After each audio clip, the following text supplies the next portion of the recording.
Before we get to our featured conversation this week, I feel compelled to share what has become my annual grievance with you. Again, what is this annual grievance, you may ask? It is the endless and ridiculous list of trends that many love to create and share at the end of and into the beginning of every new year. Did you see them this year?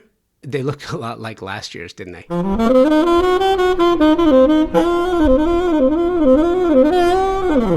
You know why? Because they always do. Now listen, I'm not trying to call anyone out, embarrass anyone, or while I am going to point out a few of the ones that caught my attention and post links in the show notes so you can see them for yourself, I am going to say this again so you understand why I am so nonplussed by the annual barrage of opinions, predictions, and trends. It's because they're based on no real data, only conjecture. Here are a few examples. House Beautiful and their Design Trends of 2025 article dated 12/30/2024. Some things you will see include kitchens packed with color, sculptural lighting, drenching, dramatic drapery, Art Deco Era Antiques, Moody Hues, cottage core gardens, immersive bathrooms. That all sounds fine, right? But keep in mind that what ends up happening is that clients who are new to this will now ask and push designers for this because it came out in a well-respected magazine, of which this is a well-respected magazine. The people who pick up on this are quote-unquote influencers, those with a large following and very little industrial knowledge.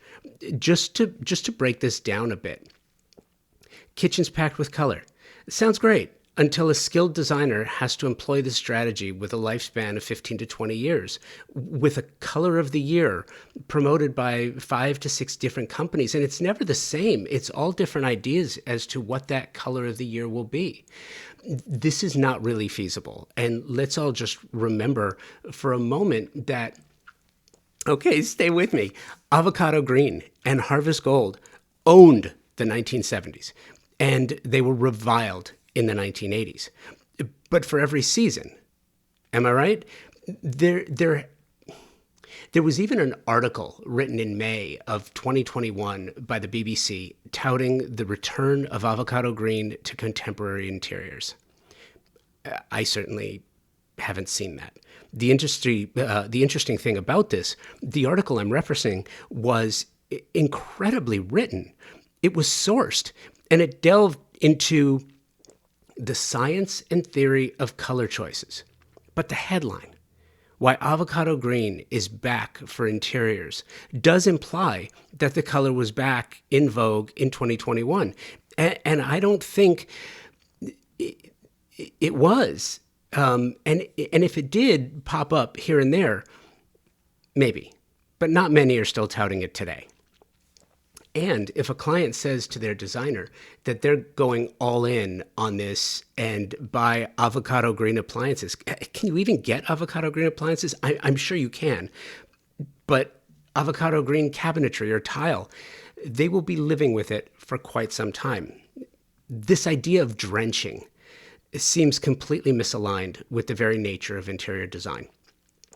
From a vernacular standpoint, drenching means to get something completely wet, yet color drenching is described as painting every surface in the same shade. So it's monochromatic.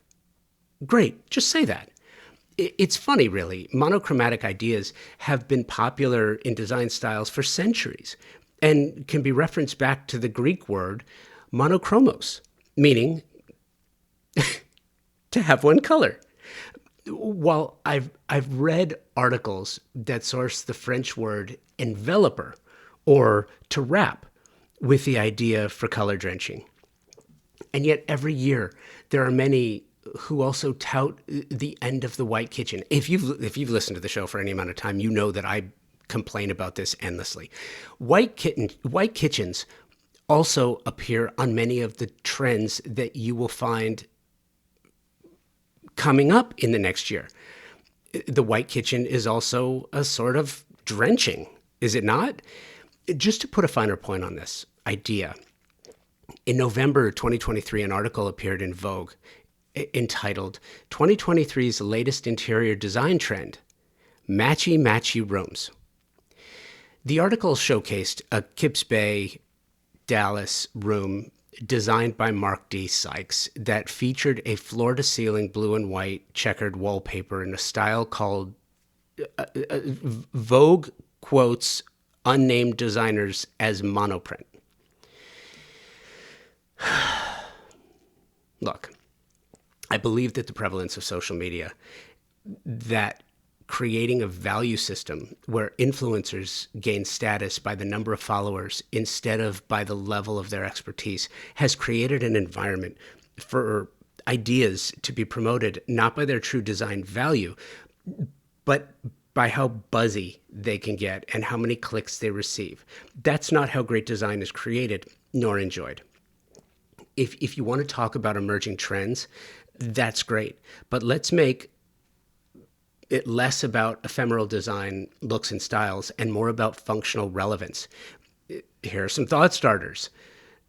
Fire ratings and fire security, integrated technology, mixed fuels and materials, safe rooms and security, purposeful connectivity, advanced kitchen designs, advanced bathroom designs, tech-focused spa-inspired bathrooms, smartly designed outdoors, outside in, biophilic design, indoor grow rooms, and healthy spaces. And again, how about fire safety, good architecture, good envelopes of residential dwellings, if we're just talking about residences?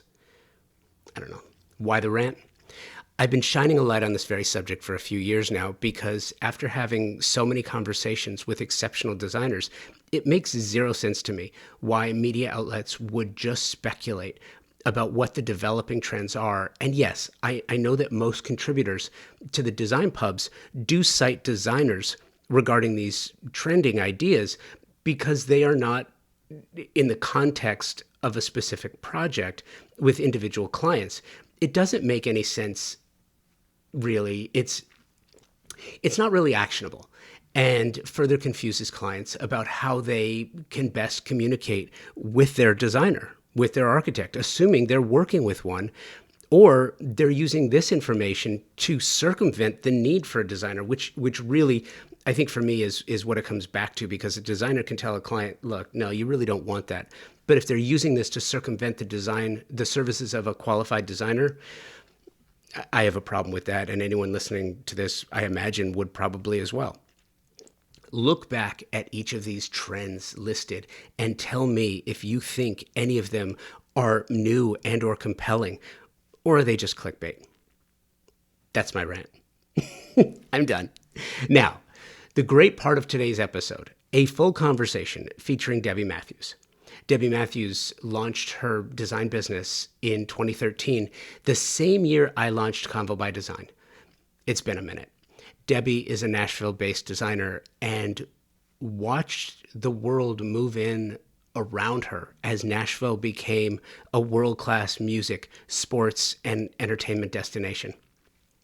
During that time, Debbie built her firm and focused on antiques, which she credits for adding a unique charm to her work. It's in the layering, and as you're going to hear, she really has mastered the process, and by doing so, has created a truly unique look and feel all her own. What's really interesting about Debbie and the following conversation is how it's juxtaposed against my previous rant.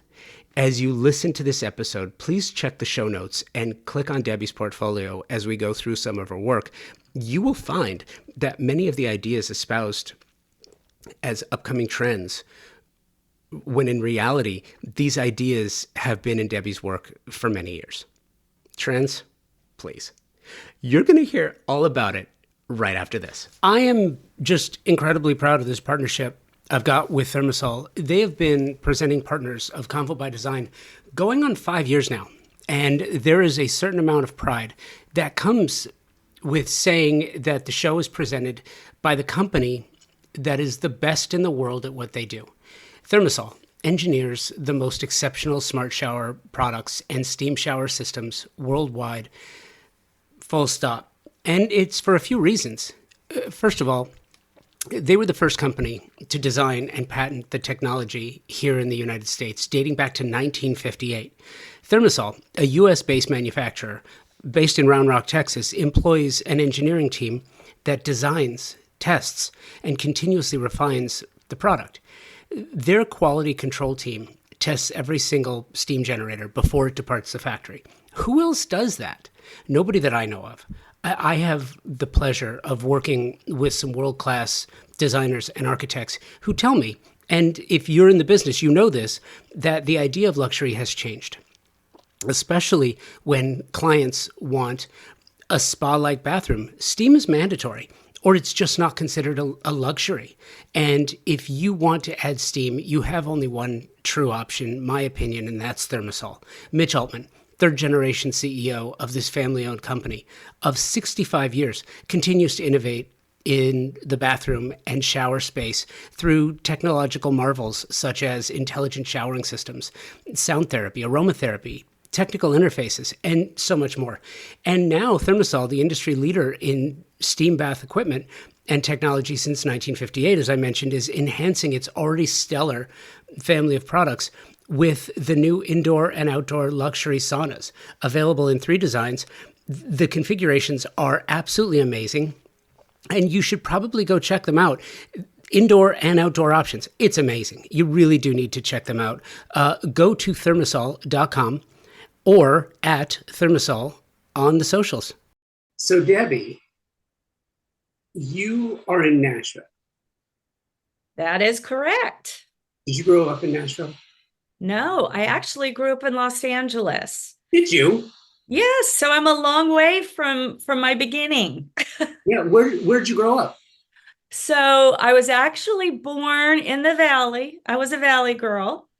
And then my parents moved when I was still pretty young, to near where the Claremont Colleges are, if you've heard of the Claremont Colleges. So I was raised in the foothills of some mountains, Mount Baldy. And, it was really great because as a kid, I could be in Newport Beach in 45 minutes, downtown LA 45 minutes, Palm Springs an hour and 15 minutes. So I got to enjoy I was living the life. It's so funny. I try to tell my kids what it was like being a teenager growing up in the San Fernando Valley in the 1980s. And it's hard to explain, but it's also where my love of design and architecture came from. I grew up first in Tarzana and then in Chatsworth. And in Chatsworth, yeah. we lived in this old house it was right up by the Santa Susana Pass, by the railroad tracks. It was once a stagecoach stop, and then when they built the tracks, it was a railroad station. And I loved living there, and I loved living in the valley because of the architecture, because of the design, and the 80s. What a great time to grow up in Southern California. Oh, exactly. Well, I was born in Canoga Park, so not far from where you were. We're neighbors. We're neighbors. Really? Yeah, so it wasn't until I was in my early 20s that I moved to Nashville. So I've now been in Nashville much longer than California, but I still really do consider California home and my roots. Well, it's interesting though, because having been to Nashville, Nashville is kind of like an iteration of Austin, and Austin is very much like an iteration of Southern California. Back in the day. I would agree. You have seen Nashville grow exponentially. What did that do for the business of design? It's funny because once money comes into a city, and it's not like when you got there wasn't money there. It was deep in the recording industry, but it wasn't like it is now. That is so true. It's really funny because having moved to Nashville from Los Angeles, I had a lot of concerns, one of which was can I get great Mexican food? And when I moved here, there really wasn't great Mexican food. So that was a little bit of an issue for me. So I've really seen just incredible change and growth in so many ways. But yes, when it comes to design and the clients we're seeing now, that has changed dramatically. You know, Nashville really is just a very provincial, beautiful city. And, you know, now you drive downtown and, you know, we kind of joke how many skyscrapers or, you know, skyscrapers are being built, how many cranes are in the air, how many buses with, you know, bridesmaids parties do you see downtown? I mean, it's just really grown and taken off. We're seeing a huge influx of people from California, Chicago, and New York. And so that has really changed the design some because people who come from California are used to a different, maybe more casual aesthetic. And I feel like that is having some influence on Nashville. You know, in general, I would say the South is very genteel, traditional, and people here, while they still lean toward transitional design, they still really can embrace the past and incorporate maybe antiques, maybe more than in other parts of the country. So it is interesting to kind of see this melding take place. Um, and yes, business is good in Nashville. So many homes being built or renovated in the core, what I call West Nashville, which is really where I've spent most of my time since living in Nashville. You know, there just isn't a lot of property even available at this point. So a lot of older homes, unfortunately, are being torn down and new homes being built. Yeah, it's interesting because, you know, one of the things that I find so fascinating is I feel, and I want your take on this, that the pandemic basically hit the reset button for many aspects of life, but design and architecture in particular, the pandemic hit the reset button, and it basically restarted an industry. You know, I often talk about this, and I really don't like what AD sort of has become. AD used to be the architectural record. You know, it used to be Mm-hmm. the where you would go to see what was happening. And now it's not. And I'm not just picking on them. It's, you know, I talk about the magazines a lot. But what I think has been missing is you have cities like Nashville, like Kansas City, like Denver, Seattle, just this amazing resurgence of the city because all these people are moving in and they want things. How has that affected the manner in which you do what you do? Well, first of all, you sort of mentioned the pandemic and that really creating a total reset in design. And I couldn't agree with you more because I feel like, you know, for that year and a half that people were really hunkered down, living at home, um, people decided that they really needed to be more comfortable in their homes. They needed the home office. You know, I think people got turned off with these stark, all white or gray interiors. People wanted to embrace comfort. They wanted to embrace the outdoors. Again, you know, biophilic design was sort of spawned. I mean, not that it was spawned because of the pandemic, but I think um, people became more aware of their surroundings. And I think it really also spawned people wanting more color in their world. So what I'm seeing is, and what I'm doing personally in design is a lot more color.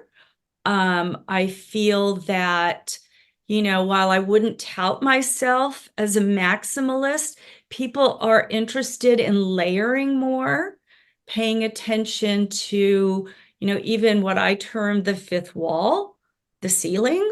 You know, 10 years ago, I wasn't wallpapering anybody's ceiling or doing extensive moldings like a tracery ceiling. We're doing a lot of that now.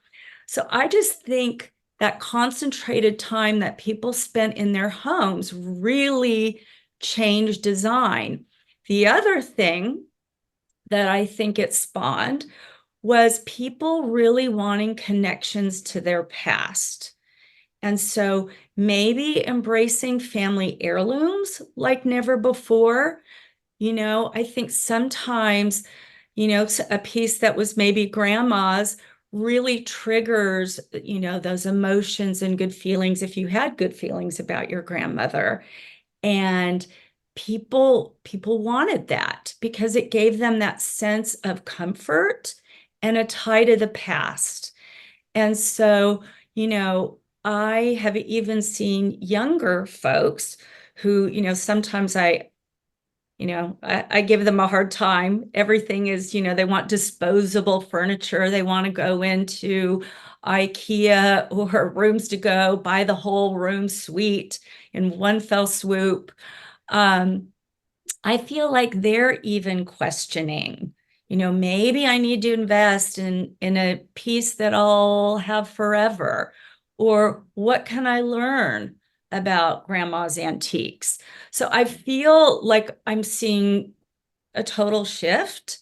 I have young adult children of my own, and I'm even noticing it, in their behavior. So it's been kind of fun to watch. And then, as I mentioned, just all the new people moving into Nashville, they bring sort of their own design aesthetic from wherever they lived before. Well, there's a lot to unpack there. A couple of things. And here's what's interesting too. And it's funny because I have found myself gravitating back to talk about the pandemic because for the most part, like I was at the West Edge Design Fair a week and a half ago, and it was amazing. It was packed. There were a ton of people there, and in many of my conversations, designers for the most part, yeah, my clients are over the pandemic. They've moved on. Yeah. And it's funny because back to my pre-design and architecture days when I was in broadcast, one of the things that I would talk to my news directors about all the time, and it's interesting. Once something happens, it can very easily happen again.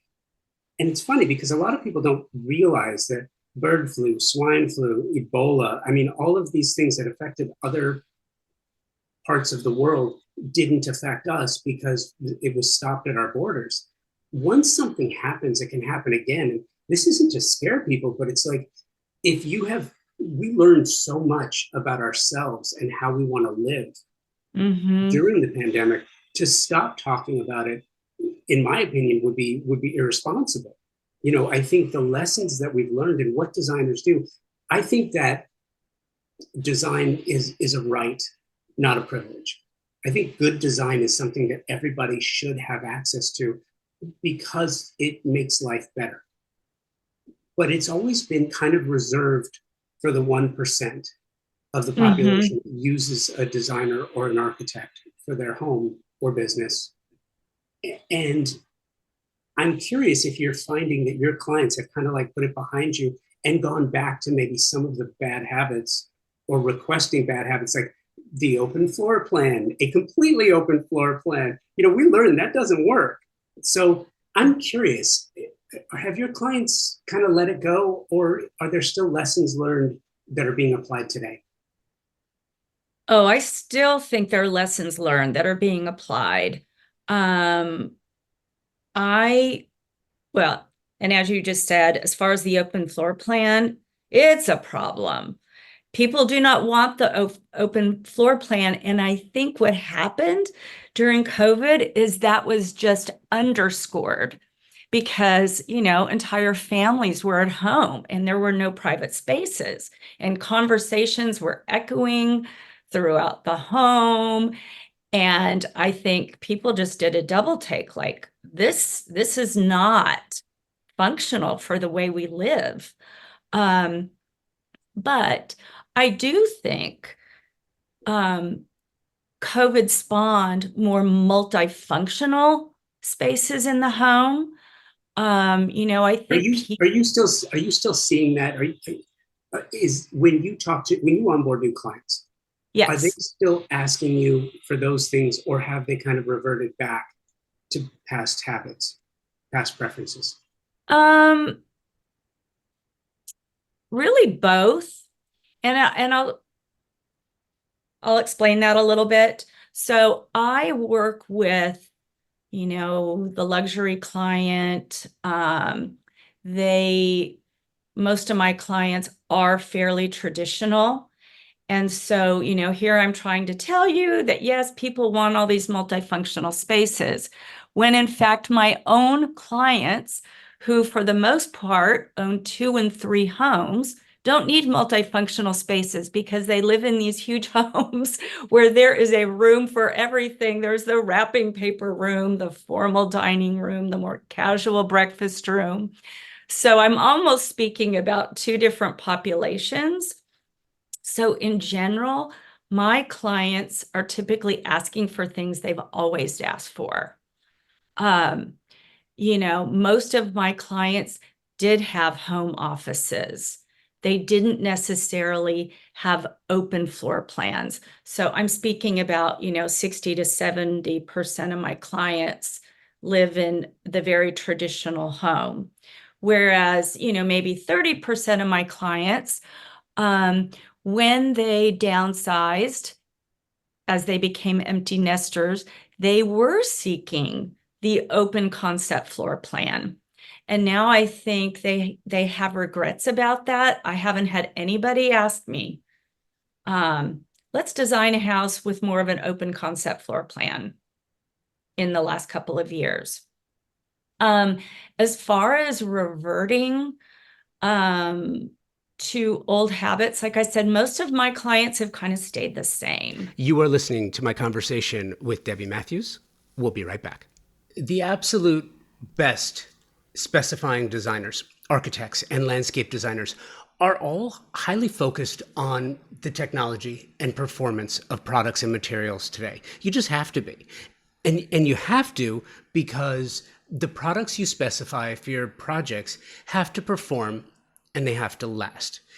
That is one of the reasons why I am so incredibly proud to be working with TimberTech. Their focus on the technical renaissance of synthetic decking is literally changing the conversation about innovation and performance.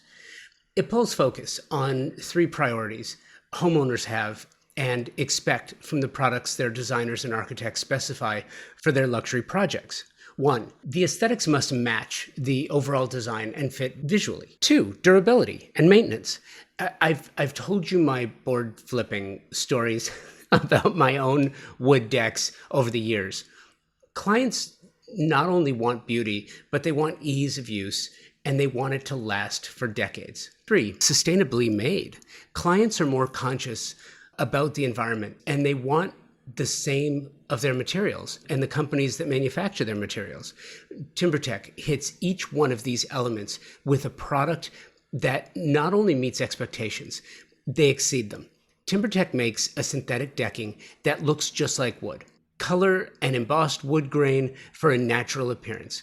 Their composite decking is technologically superior. It's been created to last for decades, and it's manufactured with up to 85% recycled materials. 85% recycled materials. Their advanced PVC vintage and landmark collections have a Class A flame spread rating, making these products an amazing choice for wildfire-prone areas, which unfortunately continues to grow on the risk map. Check the show notes for more information about this and to find the nearest showroom or lumberyard where you can find TimberTech. You can also check them out directly, timbertech.com. As a busy professional designer, you know how important it is to find the right partnerships. Partnerships that allow you to specify the right products for every project. Professionals like you don't just have time to sit around and waste, right? So let me tell you about one of my partnerships. Pacific Sales is here to serve you with expert, knowledgeable, and non-commissioned professionals to help you specify the right product for all your projects. Non-commissioned. That means their only incentive is your satisfaction. Pacific Sales Kitchen and Home, a Best Buy company, has just that, with over 60 years of service in Southern California. Pacific Sales is your destination for exploration, advice, and inspiration. And you will find all your favorite brands, like Monogram, and their commitment to providing exceptional products, starting with materials. Monogram sources commercial-grade stainless steel on their refrigerators, unscratchable sapphire glass on their cooktop knobs, durable marine-grade bearings on their dishwasher racks. Monogram takes inspiration from the leading-edge materials used in the high-end automotive and aeronautics industry to provide you with lasting beauty and exceptional quality. The beauty is backed by the same level of attention to performance, which is why Monogram appliances are trusted and sought after by chefs all over the country. Chain-driven French oven doors that can be opened with one hand, and an industry-exclusive hearth oven that allows for all-electric indoor brick oven-style cooking without the need for external ventilation. These are just a few of the things that make Monogram so special. Pacific Sales features Monogram appliances, and Pacific Sales Kitchen and Home team is here to help you and offer their Pro Rewards program, which is a trade program unlike any you have experienced before. And here's the cherry on top: access. Access to exclusive builder trade incentives from top brands like Monogram. Visit a Pacific Sales showroom today to learn how you can unlock additional savings and benefits. Don't miss out on the opportunity to work with the best of the best. Visit Pacific Sales Kitchen and Home today and elevate your projects to new heights. Pacific Sales Kitchen and Home, where excellence meets expertise. And it's funny though, and I bring this up because I think it's really interesting as it relates particularly to a city like Nashville.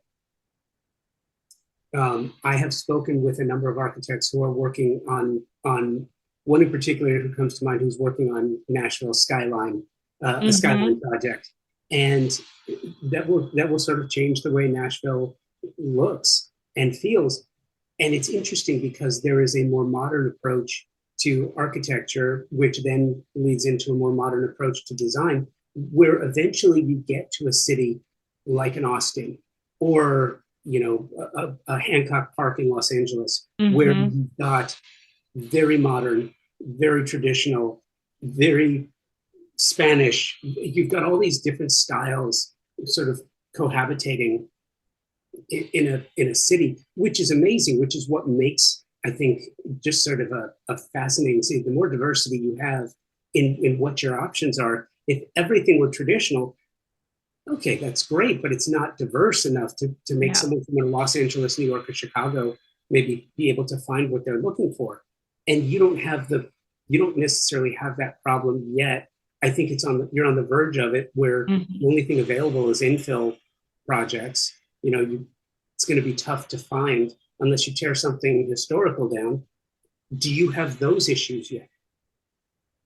Yes, I would say we definitely do. And I think I mentioned earlier, you're right. We don't have a lot of available property in the core of Nashville. And so, yeah, beautiful old historic homes are being torn down. And, what I call these tall skinnies are being built in their place, maybe two tall skinnies where one home lived before. So, I have real concerns about what I'm seeing in certain parts of Nashville. And it's very disturbing to me because I love some of the architecture of the older homes. Now, that's not to say there aren't some beautiful new homes being built, because there really are. I do think one of the influences of some of these other people outside Nashville, Tennessee, moving to this area is some of the projects I've taken on, even in fairly traditional homes. People are asking for maybe more comfortable, functional furniture.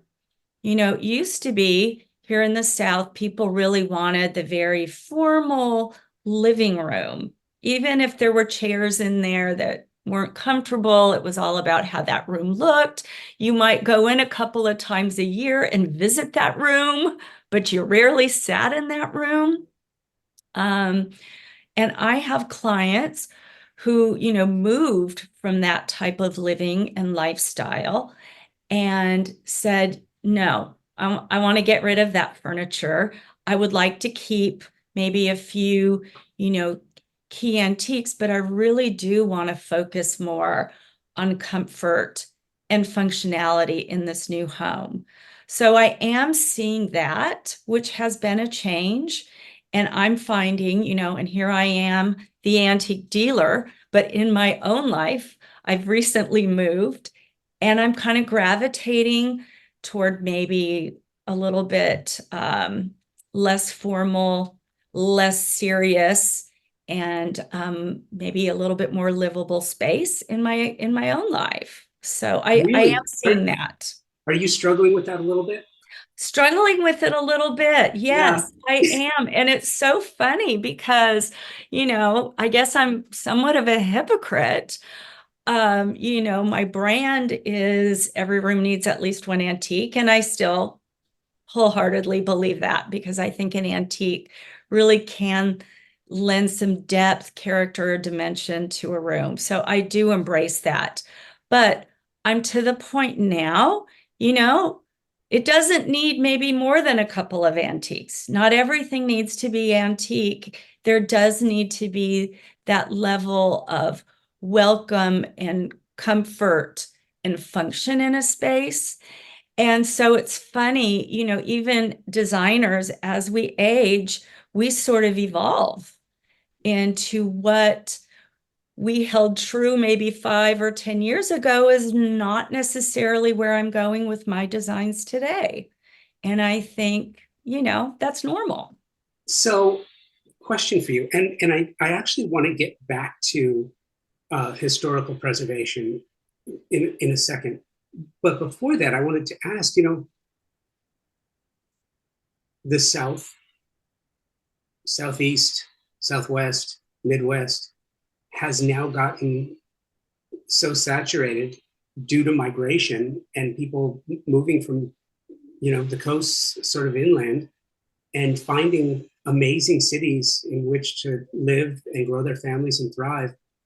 But part of the downside of that now is it's getting harder. Every city has been sufficiently picked. Like I'm sure you still go down to Round Top and you will see that, it's retail pricing. It's retail plus pricing. Mm-hmm. You might as well be buying it off first dibs, because you're not getting a picker's deal anymore. And it is harder and harder to find the goods.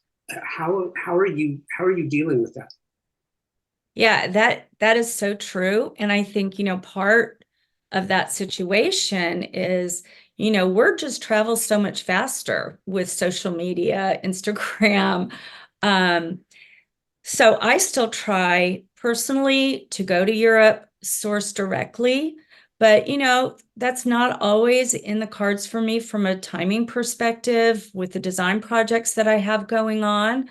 So there are a handful of guys that bring containers probably 5 times a year in Atlanta, and I'll buy directly from their warehouse. And because I've formed these long-standing 30-plus-year relationships with these guys, I'm able to be one of the first to look at what they've brought over from Europe.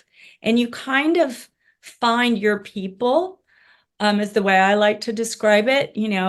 I tend to zero in on mostly 18th and 19th century English, French, Italian, maybe a few German pieces. And so I have found those people who kind of know what I like. That's what they import. And so I'll have great success. But what's really funny, you mentioned Round Top. Yes, I've been to Round Top, love going to Round Top, but I found that I bought from the same people that I might see in Atlanta or other places. So now I find it's not always in my best interest to make that trek because I end up having to ship those items a greater distance. It might even be less expensive for me to ship items from France than to go to Round Top. So when you go, when you and I have another friend who goes to Europe quite often, 5 or 6 times a year. And what he will do, because he's basically looking for outdoor items, and Mm-hmm. he'll go and he'll shop for 4, 5, 6 weeks until he can fill a container. Once he's Yes. got his container filled, trip is over. Is that kind of your approach to it? And then how do you handle now the storage of goods? Yes. Okay, so I can't afford to take like 4 to 6 weeks to go shop. So, I have a defined, 10 days or 8 days that I'll go shop. And sometimes I'll share a container versus filling an entire container up myself, because, I might not be able to fill an entire container in a week. Um, and so that's worked out well for me. Um, the beauty of my new office, so we have a retail storefront where we sell antiques, accessories, art, not just antique art. We sell, contemporary art, a lot of light fixtures. Then our design offices are in the back, and then we have a large storage room. So I can have, most of a container will fit in my storage room. And we sort of built out the space to accommodate that.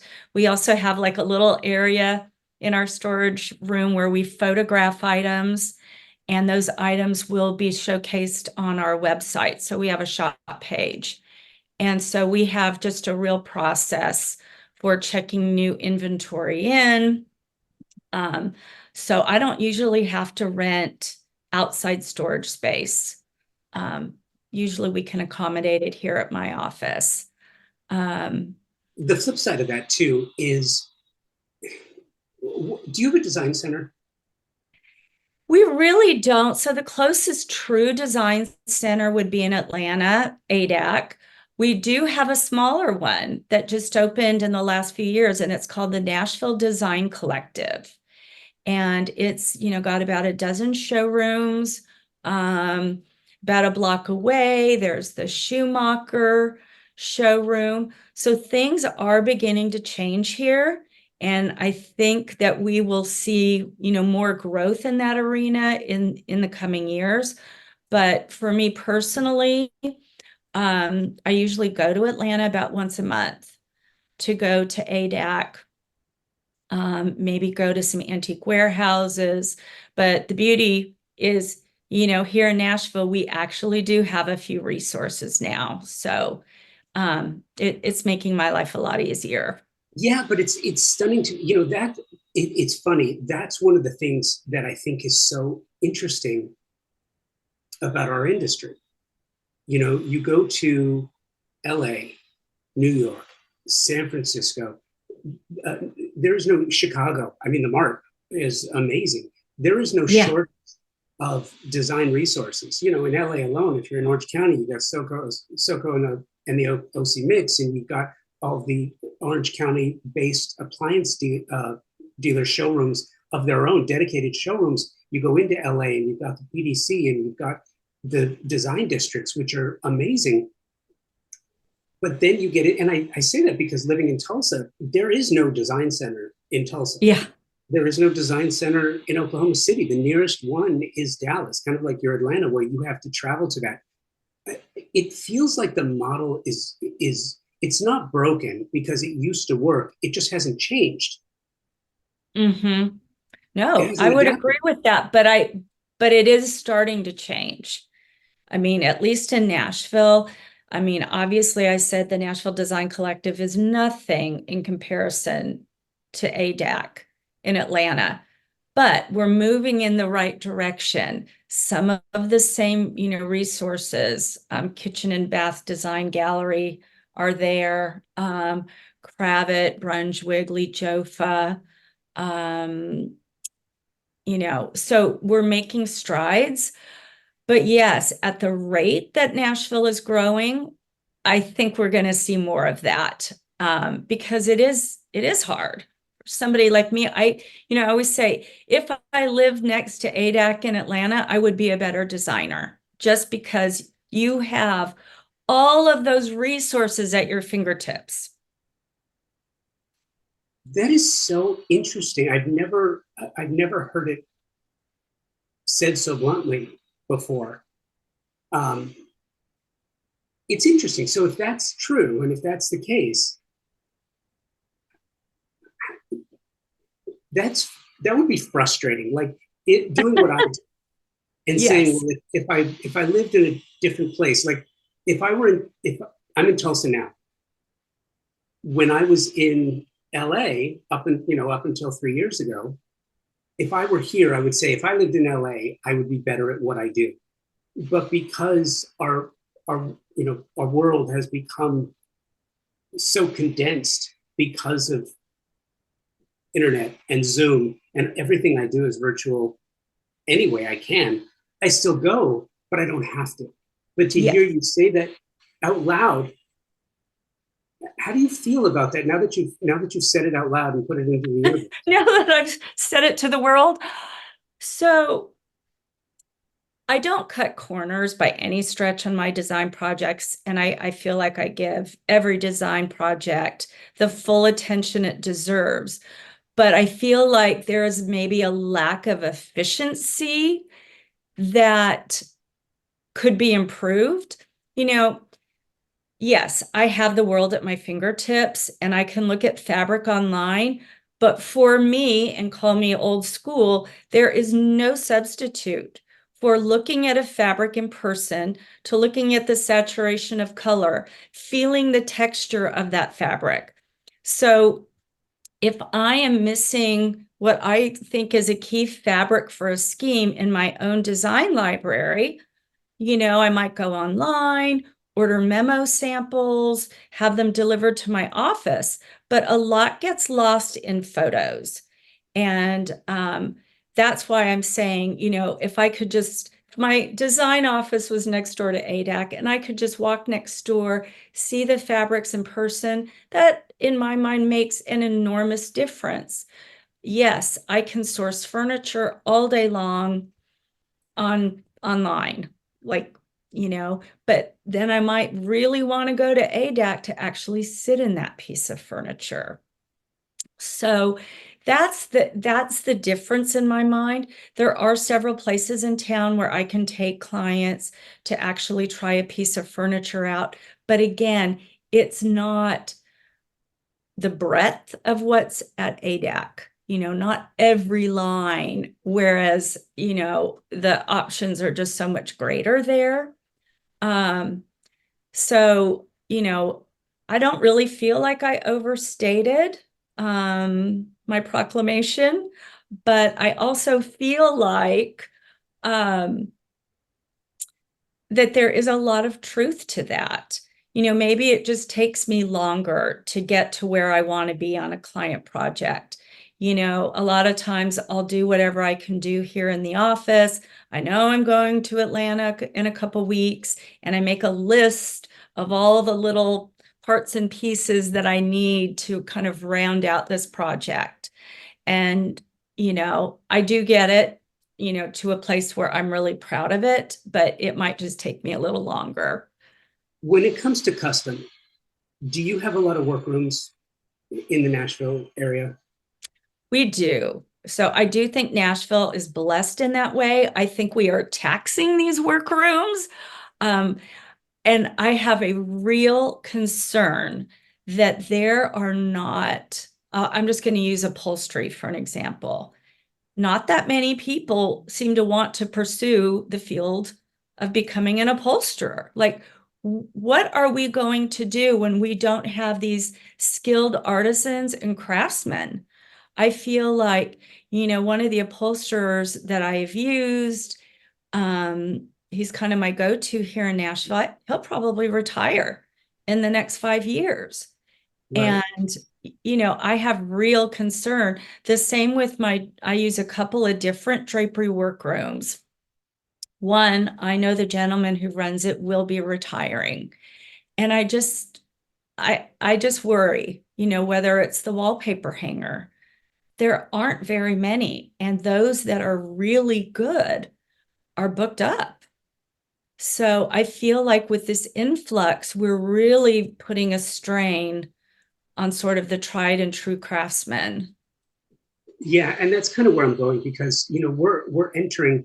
One of the things that I really do love to do, and it goes back to my background. I'm a journalist. I'm not a designer, and so as a journalist, part of that is the research and the reporting, and shining a mirror on the industry and just looking at it. And I look at Nashville, and it's really interesting because according to Nielsen, so Nashville is the number 40 radio market in the country.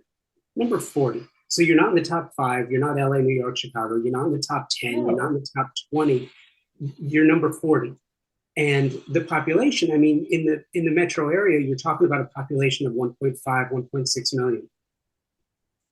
High income. And I think, because you've got the film industry, the music industry, you've got the entertainment industry, really, you've got this vibrant downtown, you've got professional sports, you've got everything you've got universities, everything that a city needs to really grow and thrive and survive. Now we're entering into this phase where we're looking at how tariffs are not probably how they are going to affect the business in one form or another. It's going to happen in the next 2 to 3 years in earnest. You've got demand for lifestyle. The design lifestyle is changing from a technology standpoint. I mean, look at kitchens and baths. You can't do a traditional kitchen and bath anymore as you might have done 10 years ago because the need, the desire, the functionality has changed. It's really interesting because to look back, well, if we don't have the showrooms here and I don't have the services from the showrooms, then we have to lean in on the workrooms to provide that gap, unless you want to be traveling all the time, which has become significantly more difficult. It's almost like the logistics of design have changed so dramatically. How do you keep up with that? I think it just sort of happens gradually. It's not happened overnight, really. And yeah, as you said, what clients want has changed dramatically.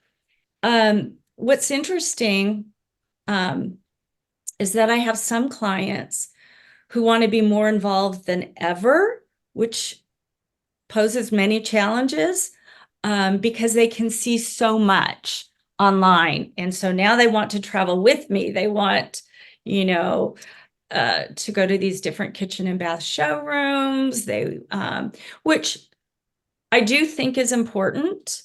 In my mind, there's no substitute. Like most clients, when we are working on a bathroom, I do take them, I make them get in the bathtub. I always take a photo of my client in their clothes in the bathtub because I think it's important that they really figure out, which of these tubs fits them, meets their needs. So, some of that has been the same, but I think because information is at people's fingertips so readily, our clients and shoppers here at the store have just become a little bit more savvy than they ever have before. And I feel like we are really having to stay current and more educated. Like you said, whether it's about appliances, items for the kitchen, because our clients are more educated. So that is certainly challenging. Every now and then a client will pull something out of a hat. And I'm like, I don't really know that much about it, but I'll find out. So I do think it's a little harder to keep up with the change now than ever before. And one area where I think that especially holds true is technology. That's, now smart homes and I've gone to some different classes on that, but really I consult those experts because that is not my superpower or area of expertise. And people are wanting that. They're even wanting, the integrated light systems and all the different features that come with lighting now, wall washers. And so I feel like there's just been this huge amount of growth in the industry, and it is hard to keep up. So I also think it's really interesting too, because I feel like, you know, I don't like to talk about the business of design. And I really don't focus on the business of design because, when I started the show in 2013, I was kind of the only one who was doing this. Nobody was really focusing on design. Everything was just all in the trades, right? So I kind of had this wide berth. I could talk about anything I wanted to.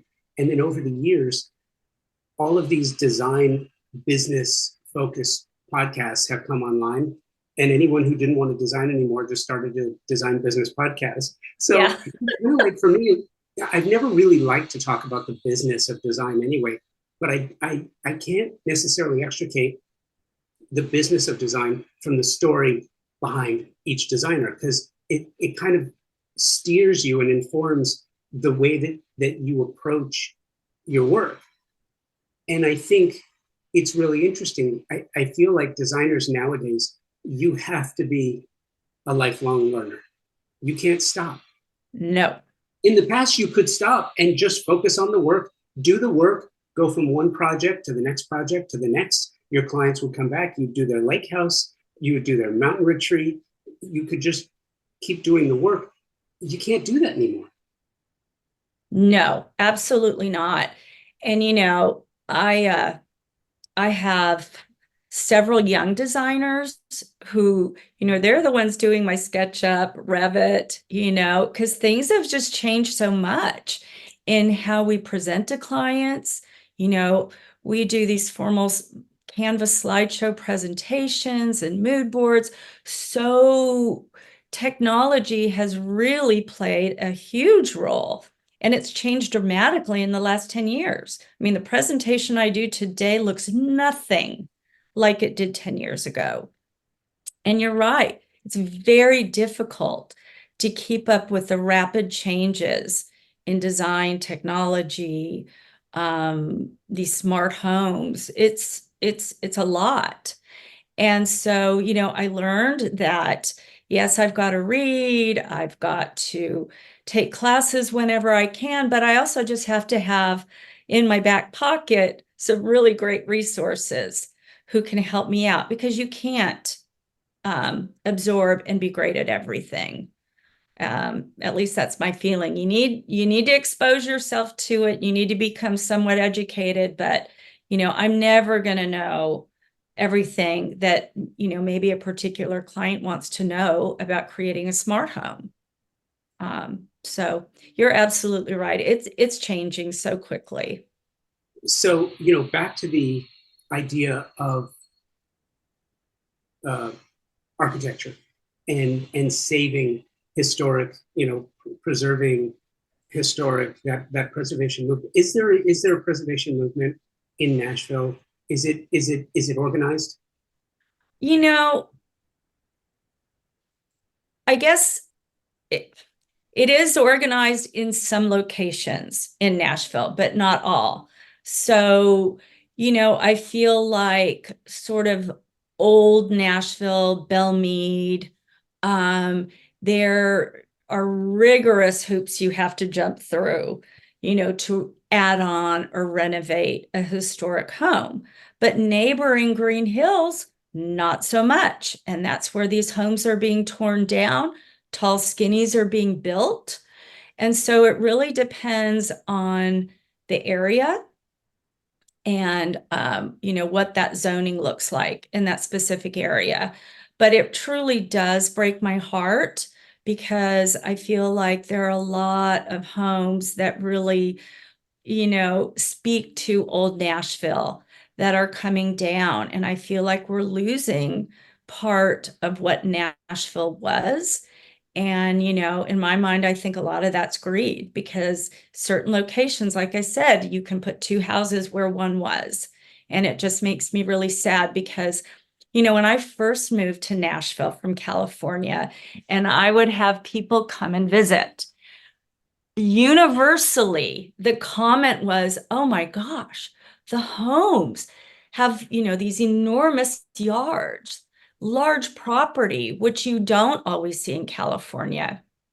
You know, I've had a home in Nashville on 4 acres. My last house was 1.5 acres. You just don't see that in many other parts of the country. And I think that made Nashville unique. And, just these beautiful park-like settings with these large trees. And I feel like we're losing some of that. Again, they're tearing some of these homes down. And then in order to put two homes on that property, they're also taking down these really large trees. And yes, I'm a tree hugger. So I feel like we're losing a sense of what Nashville was. And that makes me sad. Well, it's interesting too because someone can tear down a 1900 residence that had been there and beloved to the community. If somebody came in and said, "We're tearing down the Batman building," the AT&T. Yes, yes. If someone came in and said, "We're tearing that down," or the Frist, or something like that, the city would be up in arms. But because these are residential, and it's funny, I'll share a story with you. Back to West Edge, I did a panel. I moderated a panel, and on the panel was Jamie Rummerfield, who her and Ron Woodson are the founders of. They had their design firm, but they also have Save Iconic Architecture, which is a 501c3 primarily in Southern California. And we were talking about a specific property that was in Beverly Hills, and I said to her, it got her up in arms. I think I kind of hoped that would happen, but regardless, I said, I don't care about this property because I care about architecture and design. I really do. I love it. I'm passionate about it. But I don't have a stake in 1001 North Roxbury in Beverly Hills because I didn't grow up in Beverly Hills. I didn't walk my dog past there. I didn't swim in the pool with my friends.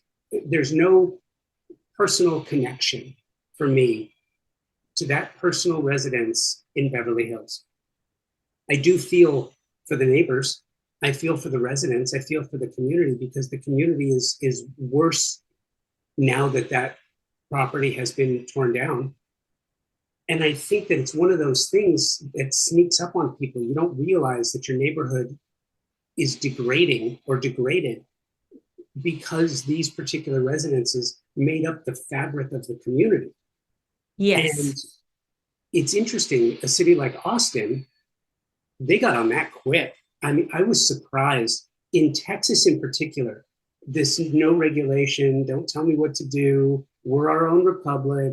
But at the same time, they're like, you know what, we need to preserve.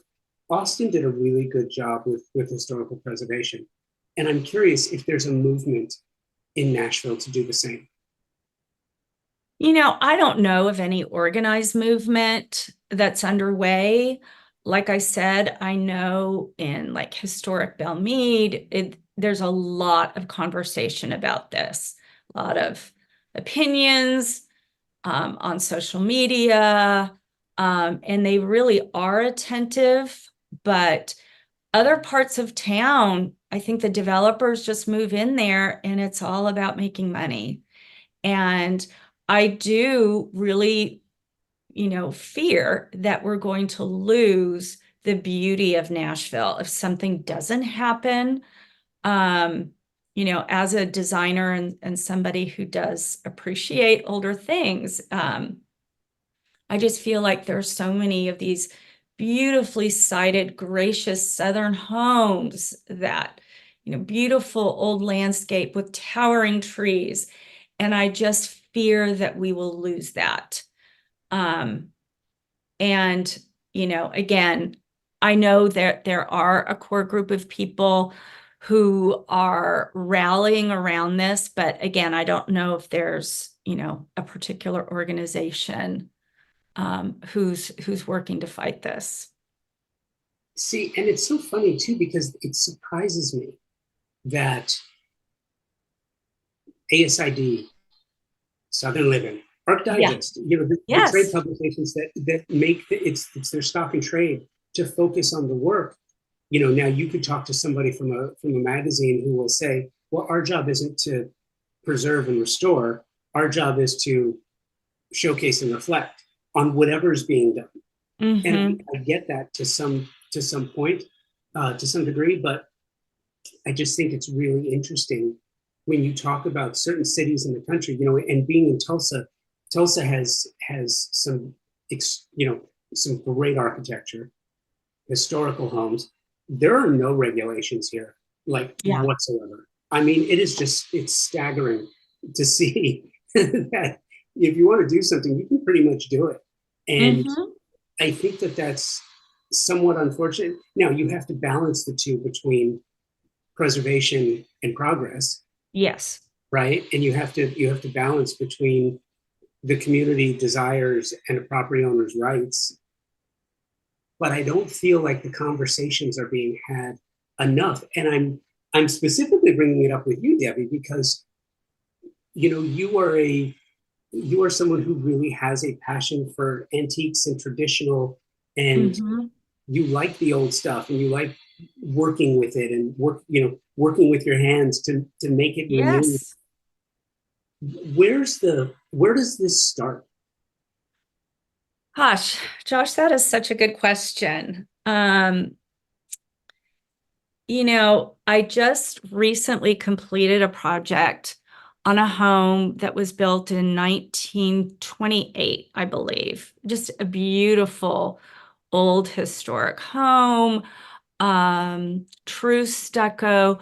The walls on the interior were concrete, Wow. very difficult to work with, especially if you're having to rewire. So my point in telling you a little bit about this is I think it starts with each and every home. So I worked on this project for almost 3 years, and we were all about keeping and restoring the historical integrity of this home. And fortunately, my clients were just as passionate about it as I am. And we really tried to honor and respect so much of what that home was all about. Yes, we modernized it. We, we had to make some changes. Like I said, it was the old knob and tube wiring, and a lot of the wiring had to be updated. And the contractor, even at one point, suggested, maybe it would just be easier to tear out these old concrete walls, not plaster, concrete, and just put up drywall. And my client said, absolutely not. So it cost them a lot more money to maintain that historical integrity. But at the end of the day, the end product is just gorgeous, unlike any new house that you will find. They literally have like these artisans who, again, I worry that they will become extinct, but this older gentleman who has meticulously been, reworking, patching some of the old plaster on the outside of their home or the old stucco. And it's lovely. He did their kitchen. And so these people really valued the home that they bought and wanted to respect it.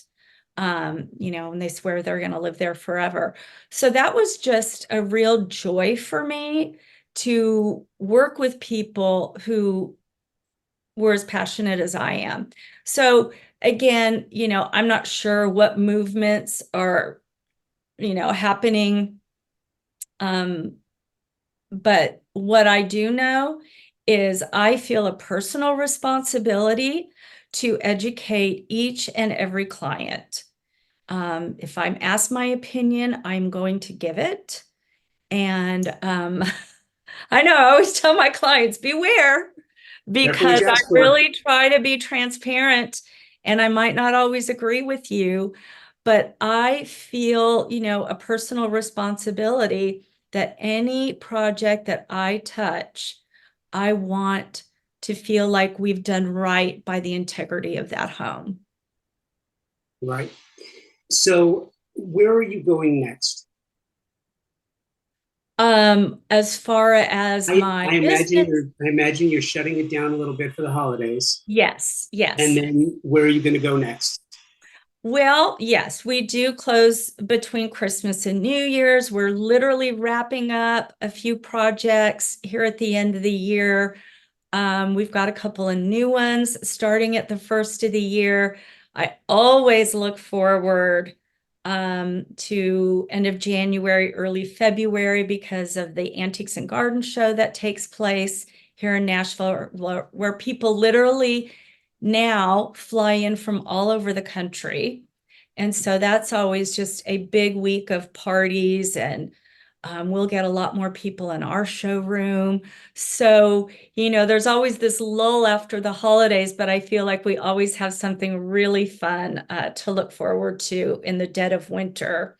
So that's really where we're going. But I always get excited about the new year and starting some new projects. And so, I always tell people, I feel like I have not lost my passion for this field of work. I still get excited. I get excited at an install like it's Christmas morning. And That's awesome. So will you go to KBIS, IBS? Will you go to the Builder Show and KBIS in Vegas in February? You know what? I'm not planning to do that. My big plan right now is to travel to Europe in the spring and do a big shopping. So it's hard. I always feel torn. I want to do everything. Like I really wanted to go to Paris Deco off in January.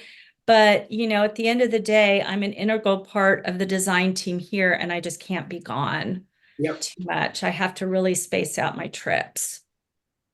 I got it. And it's frustrating, but we will definitely circle back with you at some point. Would love to reconnect next year, see where you are. Maybe we'll meet at Round Top next year. That'd be fun. I'd love that. Right? I've enjoyed our conversation so much. Me too. This was great, Debbie. Thank you for the time today. I really appreciate it. All right. Awesome. Thanks again. Design Hardware's newly remodeled showroom is where you will find a gallery-style space with a thoughtful display of products, purposefully positioned to allow unbridled exploration and discovery. High-end faucets, luxury tile, natural stone, wood floors, and bespoke hardware selections are presented in a holistic manner, strategically arranged to stimulate creativity and transition your vision from the conceptual stage to a fully realized space. Conveniently located, free parking available. Stop by to find your inspiration. Collect samples, get expert advice, and tackle everything on your shopping list all in one place. Visit them online at designhardware.com or in the real world, 6053 West 3rd Street in Los Angeles. Thank you, Debbie, for your time and willingness to share your experience and craft. Thank you to my incredible partner sponsors, Thermosol, Design Hardware, Pacific Sales, Monogram, and TimberTech for your support for the show and the industry as a whole. We are stronger because of industry partners like you. And of course, thank you for listening to the podcast, subscribing to the show, and sharing it with your friends and colleagues. Please keep the show, as well as guest suggestions, coming. I love them. I appreciate them. If you've made some, you've probably heard some of your suggestions wind up on the show. So keep them coming. Convo by Design at Outlook.com and on Instagram at Convo by Design with an X. Thanks again for listening. Happy New Year. I don't know. Can I still say that? I'm going to anyway. Happy New Year. Make this the year you've been hoping it would be. And until the next episode, stay focused and above the chaos.